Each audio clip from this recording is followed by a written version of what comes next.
میں 9 سال کا تھا تو میں اپنی والدہ کے ساتھ اور اسٹیڈیم میں ٹیسٹ میچ دیکھنے گیا تو میں نے اپنی والدہ کو کہا کہ میں ٹیسٹ کرکٹر بننا چاہتا ہوں. 9 سال کی عمر کا تھا. تو جتنے بھی میرے رشتہ دار تھے وہ سب مجھے کہتے تھے تم ٹیسٹ کرکٹر نہیں بن سکتے. تو سارا وقت میں یہ سنتا گیا کہ تمہارا ٹیسٹ کرکٹر بننا یعنی پاکستان کے لیے کرکٹ کھیلنا ناممکن ہے. پھر خیر میں بن گیا. انگلینڈ میں وہ تھا تو اخبار میں آیا عمران خان نہیں، عمران کانٹ یعنی کرکٹ نہیں کھیل سکتا. اس کے بعد 4 سال لگے واپس. بڑی محنت کی، پڑھائی بھی کر رہا تھا، محنت کر کے پھر سے کرکٹ ٹیم میں واپس آیا اور پھر محنت کی، غلطیوں سے سیکھا، کامیابی ملی. پھر بڑے بڑے گولز کیے کہ پہلے پاکستان کا سب سے بہترین آل راؤنڈر بننا چاہتا تھا، پھر دنیا کا، پھر کیپٹن بنا، پھر پاکستان ٹیم کو دنیا کی ٹاپ ٹیم کرنا چاہتا تھا.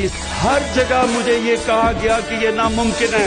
پھر جب ہاسپٹل بنانے لگا اخبار میں مضمون نکلے کہ یہ قوم سے پیسہ اکٹھا کرے، پیسہ ضائع ہو جائے گا، ہاسپٹل نہیں بنے گا. پھر کہا غریبوں کا مفت علاج نہیں ہوگا.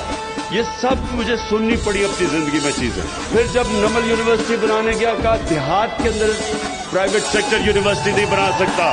پھر جب پالیٹکس میں آیا تو 14 سال میرا مذاق اڑا. کہتا وہ پارٹی سسٹم میں تیسری پارٹی آ ہی نہیں سکتی. آپ یہ اپنی نظروں سے دیکھیں گے کہ پاکستان کو ایک عظیم ترین قوم بنتے ہوئے.